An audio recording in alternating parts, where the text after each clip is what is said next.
자, 이번 영상은 많은 분들이 저에게 책을 어떻게 하면 빨리 읽냐 라고 물어봅니다. 책을 1000권 이상 읽은 제가 한번 빨리 읽는 방법을 알려드릴게요. 속독 이런 거 다 필요 없어요. 책 많이 본 사람 중에 책 빨리 보고 싶어서 노력하지 않은 사람은 없을 거예요. 제가 포토리딩, 타이거시 다 해봤는데 이런 것보다 더 빨라요. 제가 책을 빨리 읽는 방법을 터득한 건 바로 책이 출판되는 과정을 알고 나서입니다. 이건 출판 제안을 해보신 분들은 다 아실 거예요. 다른 책들은 잘 모르겠는데 자기계발서 읽을 때는 이 방법이 먹혀요. 자, 시작해 보겠습니다.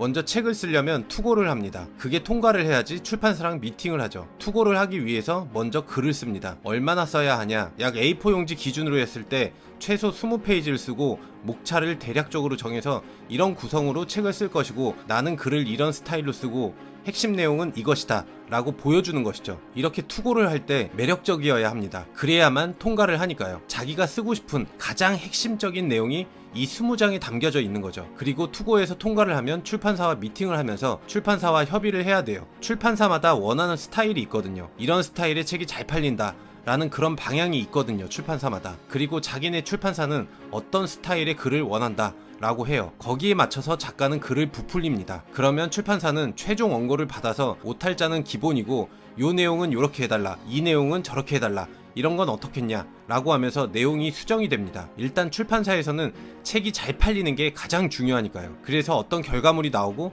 그 뒤에는 뭐 디자인 들어가고 뭐 대충 아는 얘기죠. 보통 자기계발서가 약 300페이지가 넘어가고 10,000원이 넘어가잖아요. 그 중에서 정말 봐야 할 내용은 20장 정도라는 거예요. 나머지는 이 핵심 주제를 부풀리거나 이해를 돕기 위해 중복되는 글들이죠. 물론 이미 유명해진 사람은 그럴 필요가 없죠. 하지만 책을 몇 번 내보지 않은 작가들의 책들은 이런 과정을 거쳐요. 번역서의 경우에도 수정이 들어가요. 우리나라 정서에 잘 맞지 않는 예시 그런 것들은 변형을 시켜요. 특히나 이런 건 일본 책들이 그러한 경우가 많아요. 자, 지금까지 정리를 해보면 보통 자기계발서의 경우에는 한 가지 주제를 위해서 책의 분량이 300페이지를 넘긴다. 그렇지만 사실 핵심은 20장밖에 안 된다. 나머지는 냉정히 말하면 굳이 볼 필요가 없다는 결론이죠. 그래서 저는 자기계발서를 볼 때 핵심 내용을 제목이나 목차, 서문에서 찾아내서 앞에 부분은 대충 보다가 중심 주제가 나온다. 그러면 그 부분을 집중해서 보는 거예요. 그래서 저는 빠르게 보는 거예요. 책 많이 보시는 분들은 아시는 내용이에요. 자기계발서를 많이 보다 보면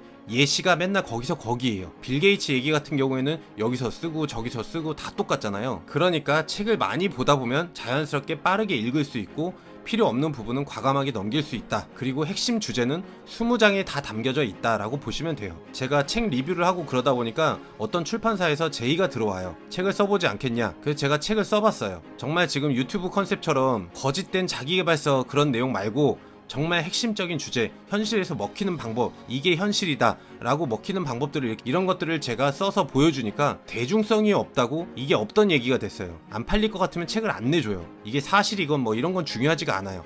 팔리냐 안 팔리냐예요. 저는 이렇게 보면 사실 이게 책이 면세 사업이거든요. 지식을 전달해야 되니까 국가에서 양해를 해준 부분이죠. 세금을 감면해 준 거죠. 그런데 이렇게 상업적으로 출판사들이 계속 움직이면 솔직히 이거 세금 내야 되는 거 아닌가요? 뭐 어쨌든 그래서 저는 책을 안 내는 이유 중에 하나가 제가 쓴 글 그대로가 나가질 않아요. 제가 하고 싶은 말을 출판을 하려면 출판사의 손을 엄청 거쳐야 돼요. 그래서 저는 그게 싫어요. 독립 출판을 하던지 뭐 그런 방법이 있겠죠. 자, 그리고 이제 잘 생각해 보셔야 될 게 사실 지금 나오는 자기계발서 대부분이 거의 옛날에 나온 사실들을 조금 변형한다거나 다르게 말할 뿐이지 달라질 게 별로 없어요. 많이 느끼실 거예요. 맥스웰 몰츠의 그 성공의 법칙 그 책을 보세요. 그게 자기계발서의 원조 맛집격인데 그 책을 보면 시크릿은 볼 필요도 없어요. 이런 원조 맛집 같은 이런 책에서 작은 아이디어를 따내서 더 부풀려서 300페이지로 만들어서 자기 생각 갖다 붙이고 다른 예시 갖다 붙이고 이런 책들이 많아요. 그리고 이런 원조의 또 원조는 뭘까요? 사실 자기계발서의 원조는 성경, 불경 이런 과거의 성인들이 쓴 책에서 나온 거고 그래서 저는 책 많이 보는 거는 추천 안 해요. 특히나 자기계발서에는 그래요. 진짜 예전에 나온 책 중에서 좋은 거 골라서 보는 게 시간 낭비를 안 하는 격이에요. 이렇게 보시면 돼요. 최근에 나온 책들 중에서는 이런 경우도 있어요. 몇 년 전에 나온 책인데 대중적인 인기를 못 끈 책. 근데 그 책이 내용은 괜찮아. 그러면은 그 핵심 내용들을 그대로 갖고 와서 예시만 그냥 갖다 붙이는 거예요. 자기 생각하고. 그러니까 이런 것들을 보면 진리는 이미 과거에 다 밝혀질 건 밝혀졌어요. 그 진리를 가지고 다시 재탕에 재탕 이런 것만 하고 있는 거예요 지금 계속.